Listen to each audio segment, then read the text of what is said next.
All right, UFC London. Evloev versus Murphy, full card predictions, starting from the early prelim opener, going to the main event. Let's get right into it. First part of the card, you got Shanelle Dyer versus Ravena Oliveira. Actually, I think there was another fight that was supposed to be before this. They got canceled, I guess. I think it was Melissa Tanya Mullins versus someone.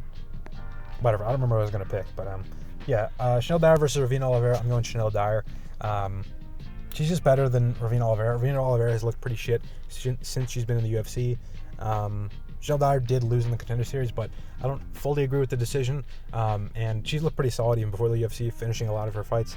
And she's pretty young, so she should be improving more and more between her fights than someone like Ravena Oliveira, who I already thought was kind of better, who I already thought was kind of worse than Shanelle Dyer, assuming that neither of them have improved at all since the last fight.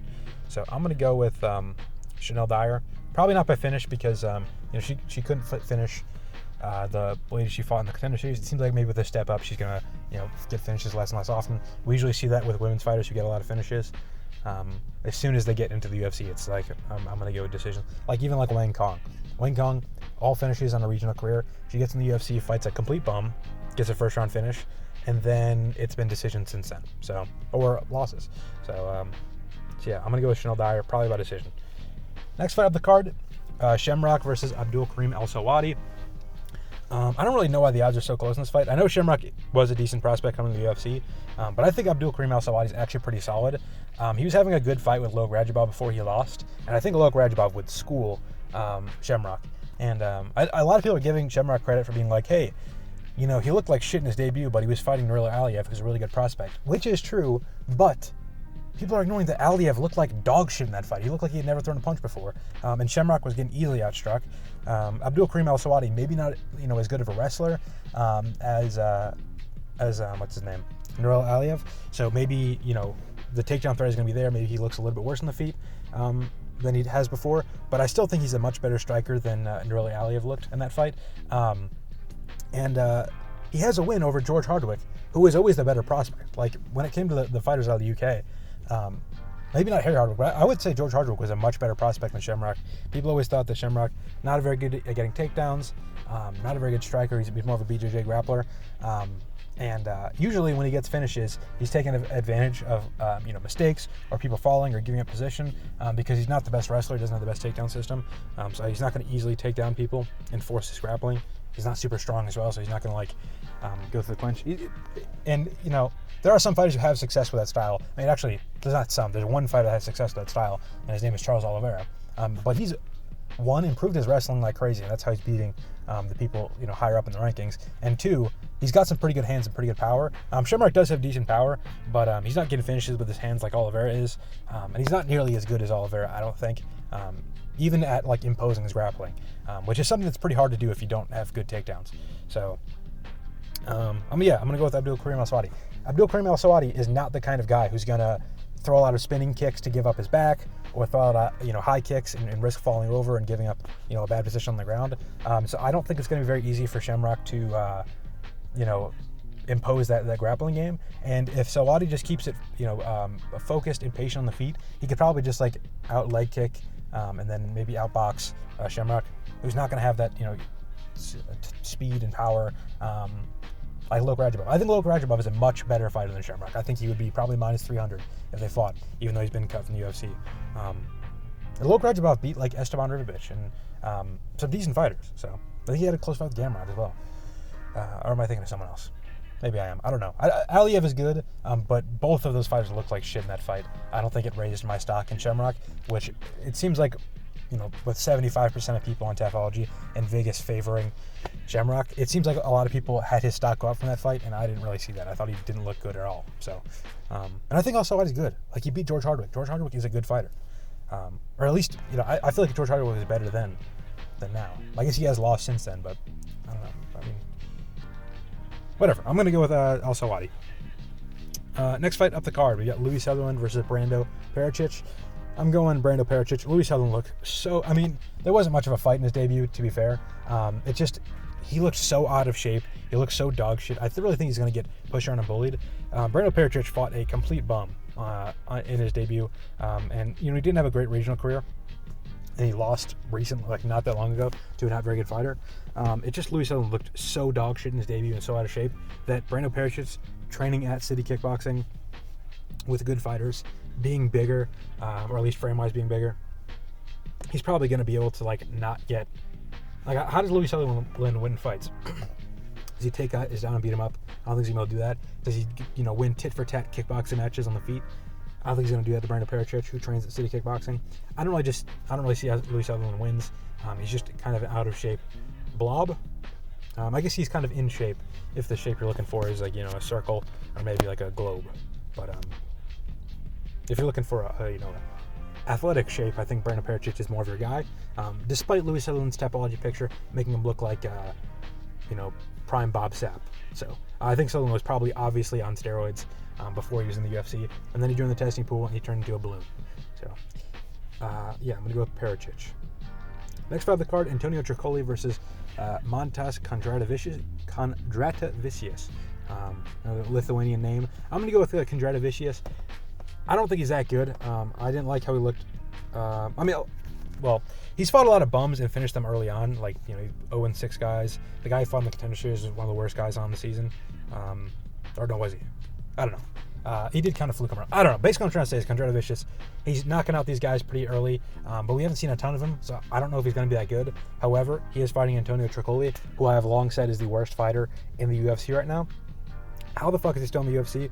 I'll never know. He hasn't won in over 4 years. He's 0-3 in the UFC. It's not like he's fighting, like he's lost to Tresean Gore. He's not fighting like the best of the best. He's fighting Mansour Abdul Malik, who finishes him easily. He's fighting Tresean Gore, who finishes him easily. He's fighting Sharmagomedov, who finishes him by cheating and grabbing the cage. But yeah, I'm not picking Antonio Trocoli to win a fight. I think he's got a jiu-jitsu background, just based on the fact that he doesn't know how to strike at all, and he's, I think he used to be married to, or like is currently married to, Mackenzie Dern, who is a, jiu-jitsu fighter. So I think he's got a jiu-jitsu style, but he's been submitted by Mansour Abdul Malik and Tresean Gore, who are just strong, athletic guys. And I think Kondratavicius is a much better striker than Trocoli, and he's strong and athletic, so he could probably also submit him, because that seems like that's all it takes. So I'm going to go Mantas Kondratavicius. Next fight of the card, Mario Pinto versus Felipe Franco. I'm going Mario Pinto. Kind of a similar story. I don't know how great Mario Pinto is. I think he's decent in his first two fights. He fought Austin Lane. He kind of had the Austin Lane fight where people struggle against Austin Lane early on because he is athletic. They're worried about getting taken down, especially when they're more of a striker, like Mario Pinto, like a Jornada is. So they maybe a little more reluctant in the first round, start to get behind, and then as soon as they go for anything, it's immediately a knockout because Austin Lane is really chinny and shitty, and I'll talk about that more in a second. So I don't love how he looked in the first round against Mario Pinto. I'm sorry, against Austin Lane, but I thought he looked good in the grappling against Jornada is, and he might be decent. And Felipe Franco is fucking dog shit. He is 10-1, so it's kind of an enticing pick, especially with him being plus 600. But he's literally fought no one, like literally no one, in his regional career. He just fought a ton of bums, a lot of them like debutants or like 0-1 guys. And then he goes in the Contender Series. He fights Freddie Vidal as a giant favorite. Freddie Vidal is fucking dog shit. And they have like the most boring fight ever. And then Freddie Vidal gets an upset finish at the end of the third round with a submission. Despite fighting the jiu-jitsu guy. And then Freddie Vidal later went on to, I think that was the first episode of the Contender Series when he fought Felipe Franco. And then the last episode of the Contender Series, he fought again, and he fought someone who wasn't very good and lost emphatically. So Freddie Vidal is shit. It's Felipe Franco's only decent opponent, and he lost in a humiliating way. And then for some reason, he gets 2 wins on the regional scene against bums, and the UFC's like, let's bring him back. And he's a huge underdog, and he's probably going to lose, be 0-1 in the UFC, and get cut. But I'll pick Mario Pinto, is what I mean to say. Next fight of the card, actual good fight. Now, onto the decent fights. We've got Nathaniel Wood versus Losene Keita. I'm going to go with Losene Keita. He's a big favorite. I think there's a good chance he could lose. Nathaniel Wood is really crafty, and he's good at kind of surviving fights and getting hurt and then going on to win the fight. We saw that against, his last fight against Jose Delgado. Even though I think he clearly lost that fight, I know for a fact he lost round 1, but I can't remember what the other round it was either round 3 or 2, but he clearly lost that round and should have lost the decision. I think it was round 3. I think there's a better argument for Delgado in every single round. I think 30-27 is maybe the most reasonable scorecard for that fight.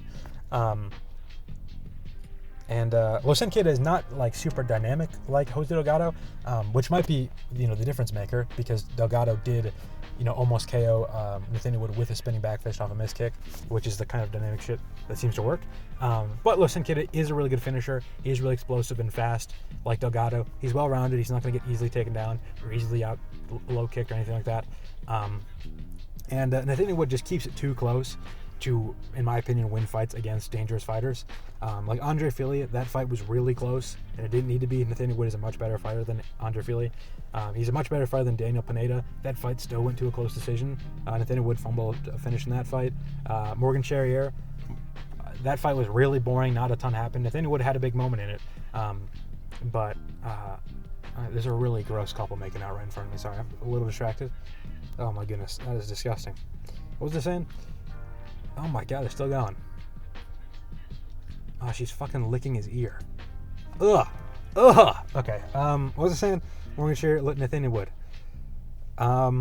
He keeps fights very close, and he's fighting someone dangerous. There's always a chance that he gets dropped, and if he's going to get knocked down in a fight, he's probably going to lose it, just because it's hard for him to win all 3 rounds decisively. Even Morgan Charrier, that fight was super close just because Nathaniel Wood only had one big moment, and the other 2 rounds were pretty competitive. So he could have lost. And if Morgan Charrier was the one who had the big moment with the knockdown, he would have won the fight. And I think Losene Keita is much better. Morgan Charrier, I think, is good, but I don't think he's nearly as good as we thought he might be. The Nate Landwehr fight, he did get a finish in the 3rd round, but he needed a finish in the 3rd round against Nate Landwehr, who's just not a technical fighter. He's not a guy you should be losing rounds to. And Nate Landwehr was having more success round to round, other than the 3rd round, than Nathaniel Wood was throughout the fight, other than the round where he got a knockdown. So, if he can't make up the difference against a really good fighter against Losene Keita, he's going to struggle, especially if he ever gets hurt or if he ever gets taken down and beaten up. If he starts to get any disadvantage, I really don't see him coming back and making a big one. Or that's not true. I could definitely see him, getting knocked down in the 1st round and then closely winning the 2nd and 3rd. I just feel like if he ever gets hurt, which he's more likely to do because the other guy's more dangerous, he's going to be at a pretty big disadvantage. Whereas if Losene Keita gets hurt, which I think he's less likely to get hurt, he can still finish Nathaniel Wood through the 2nd and 3rd, or he can get 2 knockdowns in both rounds. So there's just more ways for Losene Keita to win, even if Nathaniel Wood is as good of a fighter. So I'm going to go with Keita. But I think they both have probably a similar ceiling. I don't know. I mean, we'll see. I like Losene Keita. He's a very good prospect. His only loss is kind of wasn't it like an injury? Let me check. Yeah, he got injured. He never won that fight back, which maybe is not good look. And I don't like that he missed weight in his last fight. A lot of people, when they come out of the UFC, they're using, Mexican supplements to, make weight or help them through their conditionings, and that might be why he missed weight. But I don't know. It was kind of a short notice fight, and I guess it was in Europe, so it wasn't much of a trial for him. But hopefully he can make weight for this fight. Hopefully he doesn't look like he fell off because he was on steroids for the UFC or something like that. I think it'll be a good fight, but I think that Keita just has more ways to win.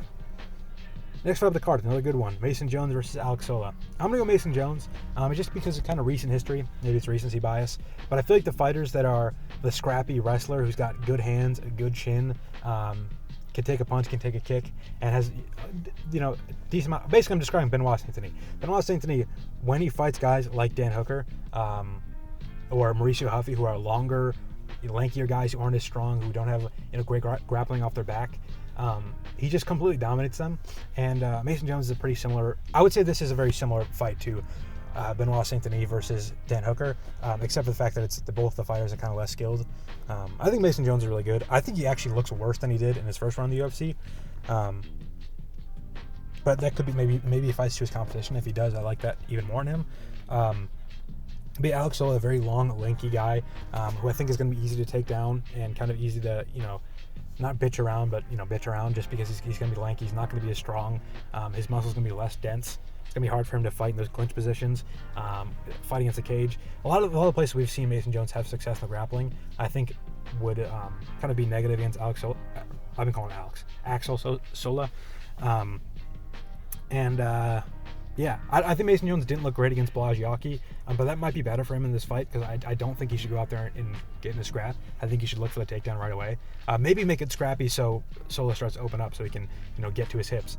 But I think if he goes for the takedowns right away, gets him against the cage, he can work there.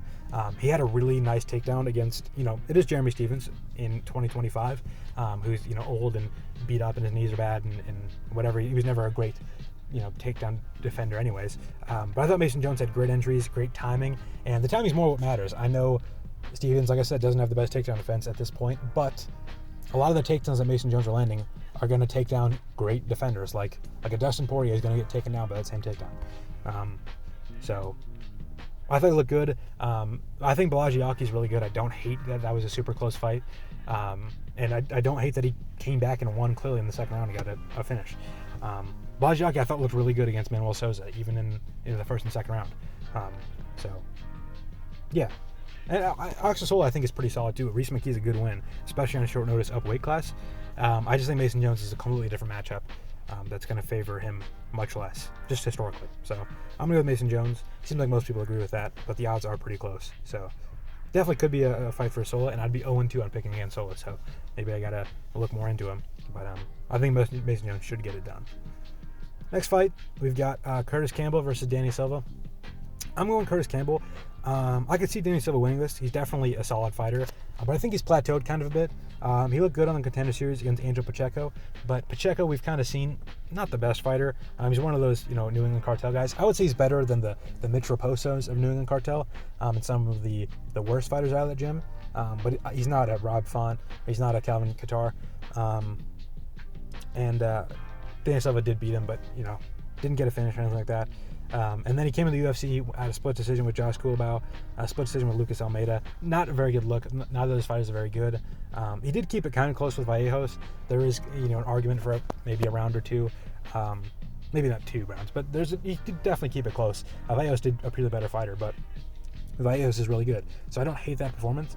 It just seems like Danny Silva is not improving a ton between fights. He's not showing any different looks. He's just doing kind of the same stuff. And Kurtis Campbell is really young. He is improving. And he's a lot more well-rounded than the guys that Silva has fought recently. Not that Kulabau and Almeida aren't well-rounded. They're just not very good. And I think Kurtis Campbell is more skilled than those guys with the same amount of well-roundedness. And then I think he's a lot more well-rounded than Vallejos. Maybe not on the feet. But Kurtis Campbell looked really dangerous in his last fight. He landed a really, crafty knee. Got a good finish. And he's dangerous on the feet and on the ground. And Vallejos is one of those guys where it's like really good on the feet, but he's not going to offensively wrestle you and put that threat out there. So if you're decent on the feet, you can keep it close. Whereas I think Campbell can mix it up and not let Danny Silva fight the fight where he wants the fight to be. And maybe get a finish, but I think probably by decision. Danny Silva is a tough guy. I don't think he's ever been finished. He hasn't been finished in the UFC. And Vallejos is a very good finisher. We saw it against Josh Emmett. He didn't miss a punch in the whole first round. He landed 30 straight punches and got a clean finish in the first round. He threw a great spinning back fist, knocked out Giga Chikadze, great ground and pound, and Danny Silva was never really in that big of trouble. So yeah, I'm going to pick Kurtis Campbell. Next fight of the card, Roman Dolidze versus Christian Leroy Duncan. I'm going Christian Leroy Duncan. I really just don't think Roman Dolidze is that good. For a long time, I thought that. I thought that in the Hermanson fight and the first Vettori fight, he just kind of looked like a shit fighter, another one of those jiu-jitsu guys who can't get takedowns and sucks on the feet. And then he went on a bit of a run. He beat Anthony Smith, up weight class light heavyweight. He beat Kevin Holland. That was kind of a weird fight, but he was looking good in that. And then he beat Vettori by a close decision in a 5-rounder. And I thought maybe he's decent. And then Anthony Hernandez went out there and completely dog-walked him, made him look like shit. And I think I got Christian Leroy Duncan, who is strong, who is powerful on the feet, who is quick. He's going to have a lot of advantages pretty much everywhere, except for the jiu-jitsu moments where Dolidze can, finish Jack Hermanson. But I think Christian Leroy Duncan's strong enough to prevent any sort of takedowns or, work from the clinch. And I think he's quick enough and hits hard enough that he's probably just going to finish Dolidze on the feet. Dolidze fucking dog shit on the feet against Nathaniel Mavov. His only moment of success in that entire fight is when he got illegally kneed and got a point taken from Mavov. But other than that, he had no success. He would I mean, Meva fought stupidly as well. Meva was destroying him on the feet and then would shoot in for a takedown, hold him against the cage for like 4 minutes around. But I think Christian Duncan could do that. This is a 3-round fight. I'm not worried about him gassing out. He throws a lot of dynamic shit, which is the kind of stuff that would hurt a guy who doesn't move his head a ton, like Roman Dolidze, a guy who's kind of predictable, like Roman Dolidze. Christian Duncan had the missed kick into spinning back fist. Or no, I think it was a spinning elbow against Marco Tulio, who's a really good fighter. He had a spinning elbow finish against Eric Anders in the fight before that. And Eric Anders, more than Marco Tulio, is a very much like don't move your head, kind of plot in, wade in type of fighter. Doesn't have a lot of proactive head movement. Doesn't do a lot of reactive takedowns and stuff. He's just kind of like a plotty guy, kind of like Dolidze. So I could see the stuff that worked against Anders, who Christian Duncan dominated, working against Dolidze. So I'm going to go with Christian Duncan, probably by a first-round finish. But I could also see him being afraid to engage in the grappling and kind of stalling out a boring fight on the feet, winning by decision. Next fight on the card, Ivo Barniewski versus Austin Lane. I'm kind of worried about Austin Lane maybe winning this. The one thing that's giving me hope that Barniewski's going to win is, other than the fact that Austin Lane is fucking dog shit and has no chin, is that Austin Lane, or not even Austin Lane, heavyweight, there's kind of a thing where it's like, I had a theory in my head that every single light heavyweight was better than every single heavyweight at grappling.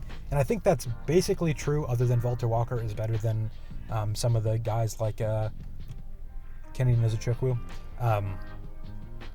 So I don't think Austin Lane's going to easily be able to take down Barniewski and not grapple him, which is the only way I can think he could win. If he could do what he did to Despain, to I think a lot of guys who are kind of big punchers and kind of shitty. But I think at light heavyweight, he's not going to have that option as much, and his chin is just going to be much worse. And he's getting put out by like everything that hits him. So I think it's just going to be early on.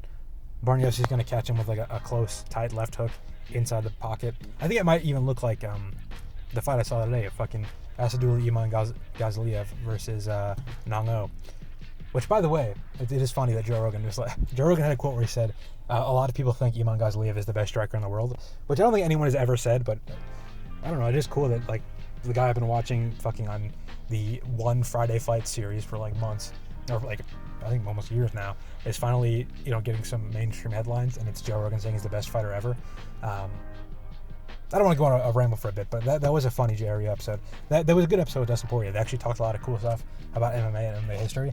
But when Joe Rogan tries to talk about like some of the fighters that are not in the UFC, like he was giving Yuki Oza flowers, which is cool. Yuki Oza is a cool, fun fighter, but he's like trying to talk about how cool like Noiri is, and he doesn't know his fucking name. He called him like Masanchi Nori or something like that. I don't know, but yeah.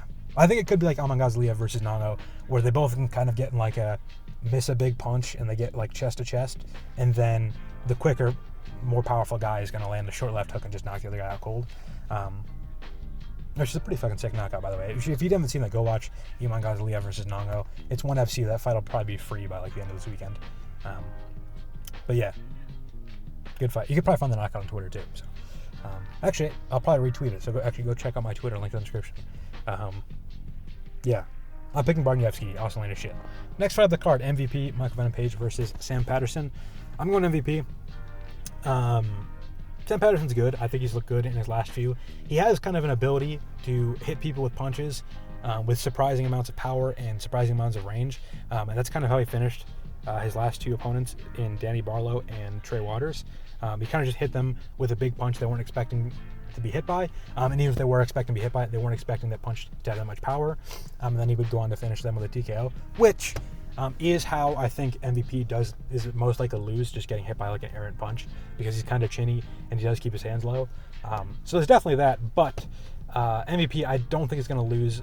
I'm not going to pick him to lose a straight up striking match with that many fighters. Maybe once he gets to like the upper levels of middleweight, or if he, I guess, well, like I think a JDM would probably beat him. I think a Prates could give him a hard time with leg kicks. I think an Adesanya, if he goes to middleweight, could give him a hard time. Or like an Amavov or something like that. But until he gets to that level, I don't really think I'm going to pick against him as far as just striking goes, despite the fact that Patterson could finish him. But also Patterson has kind of a similar problem. He keeps his hands kind of low. He keeps his chin really high in the air, which MVP is a little bit better at. And MVP is good with the straight stuff down the middle. That's quick, and he likes to punish guys who don't proactively move their head. And Sam Patterson is that. So when it comes to like the finishing on the feet, I think both of them are good matchups for each other, which might make you think, oh, pick the better grappler because if they're even on the feet. But which I think Sam Patterson is definitely the better grappler. He's got good jiu-jitsu. I just think he's going to struggle to get takedowns because pretty much everyone has struggled to take down MVP other than Ian Gary in the UFC. And it hasn't been that many people's game plan, but Ian Gary, I think, is really good at getting takedowns and taking people's back and kind of holding positions like that. We saw him do it to Shah Khan in round 5 of that fight. He's only able to do it really once or twice against MVP in their fight, and it was really dull and really close. He could have arguably lost. And Ian Gary's really good, much better than Sam Patterson. And then we see MVP go up to middleweight and fight guys like Jared Cannonier. Cannonier is a former light heavyweight. He's a giant. He's got good takedowns. He is well-rounded, and the same old tricks work. He's able to use his footwork to get away from Cannonier. He's able to use big punches down the middle to keep Cannonier wary. His footwork is good enough that it prevents Cannonier from shooting in on any good takedowns and getting any control until the third round. And then he just has to survive the third round because he was up 2 in the grappling situation. And I don't think Patterson's going to be much stronger in the clinch or much better with timing takedowns than a guy like Cannonier, especially with the strength thing. Like, that is kind of where guys like Patterson, I feel like, are going to have their success in the grappling. And if Cannonier is not strong enough to do it, I don't think Patterson's going to be able to. Maybe he's got more finesse or whatever. But yeah, I just think MVP probably wins this fight, 9 times out of 10, by just using better footwork and staying away from him and then punishing him anytime he gets close. I could see MVP finally getting a finish in the UFC here because Patterson is kind of open on the feet. He does keep his hands low. He does keep his chin up. But MVP doesn't really finish people. I mean, he's only landing like 8 solid strikes around, if that. Against Holland, God, people are calling that an entertaining fight. It was so fucking boring. MVP landed like 2 significant strikes around and won the fight, basically by taunting the whole time. MVP is a really fucking boring fighter, and he doesn't get enough shit for it. Like the Ian Gary, his fights in the UFC was, let's see, Kevin Holland, very boring fight. Ian Gary, very boring fight. Sharl Magomedov, very boring fight. Jared Cannonier, all 4 of his fights in the UFC have been very, very boring. Maybe the most boring fight in every card he's been on. And people think he's like some sort of entertaining, superstar.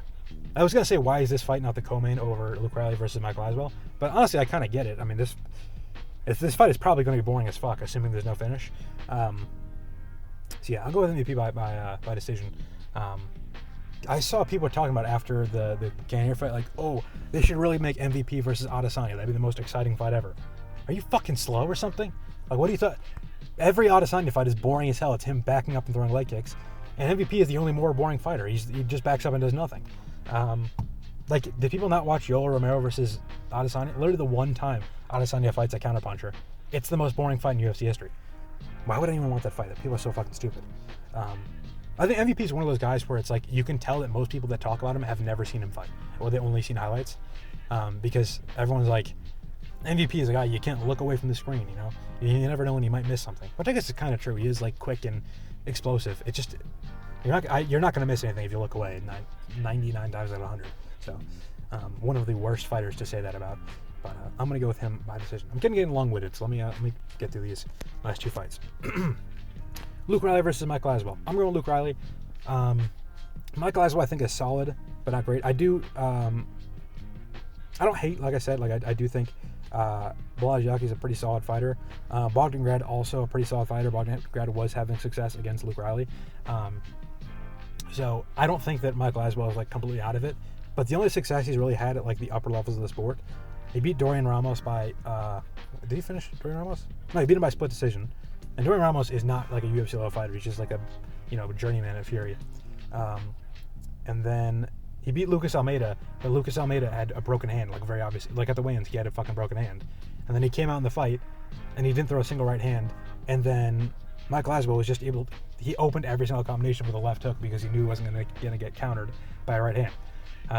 Because Lucas Almeida had a broken hand. So Aswell basically got a free finish. I think I called him Almeida.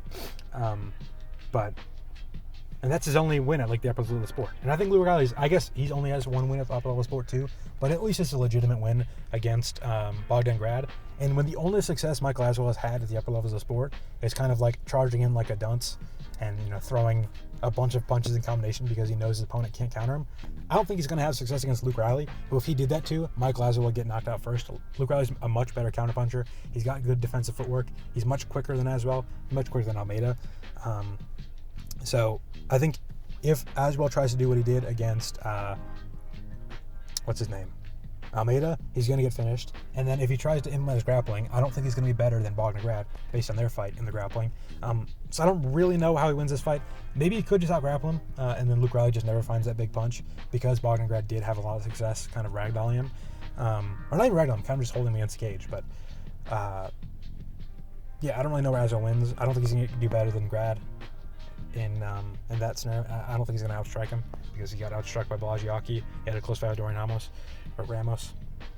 So, yeah, I don't really know where he wins. I'm going to go with Luke Riley, I guess.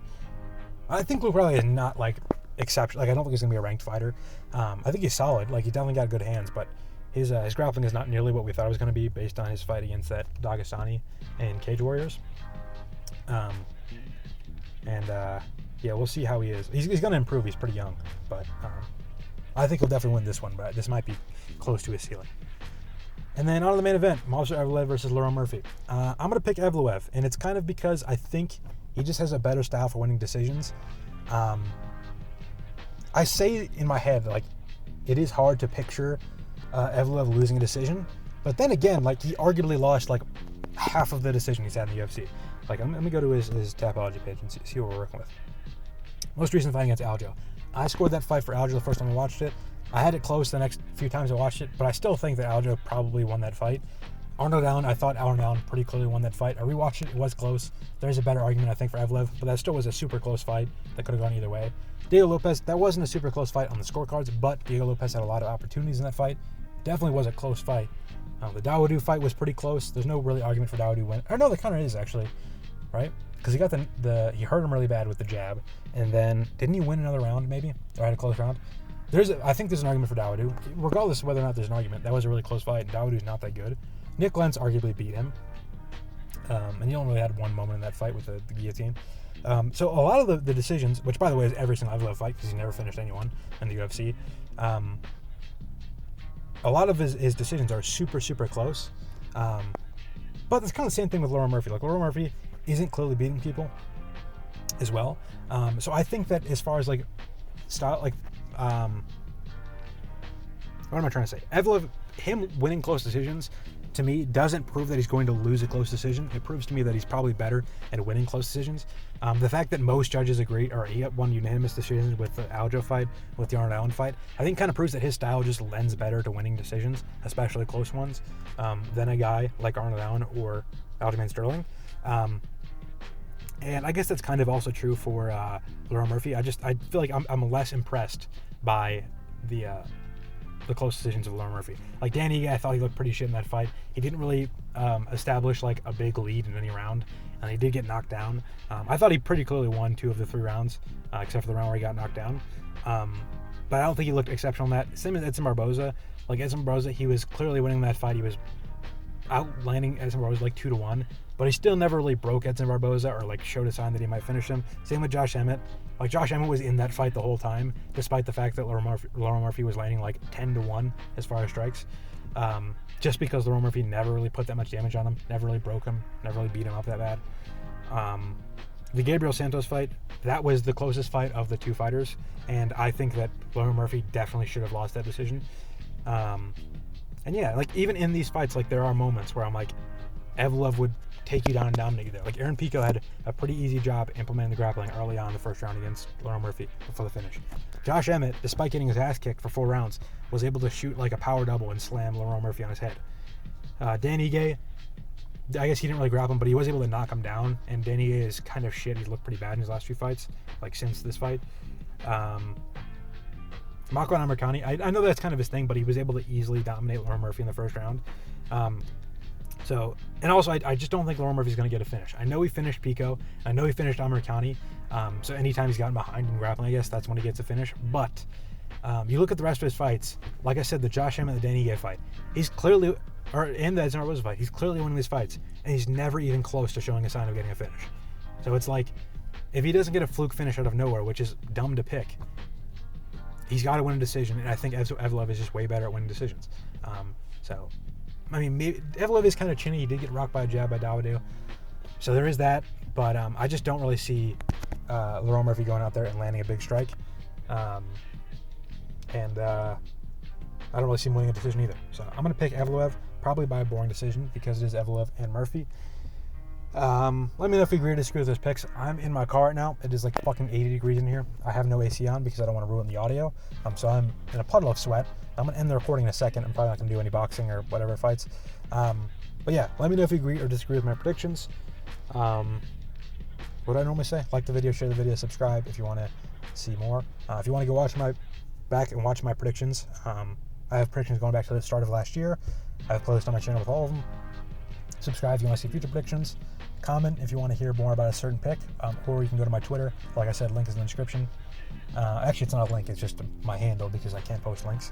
But what else is there? That's all. Yeah, hopefully the fights are good. This is worse than most UFC landing cards, but it's still good enough that I'll probably do a recap after the card. So subscribe if you want to see my recap. Yeah, that is all. Thank you for listening. Sorry for being fucking so long-winded.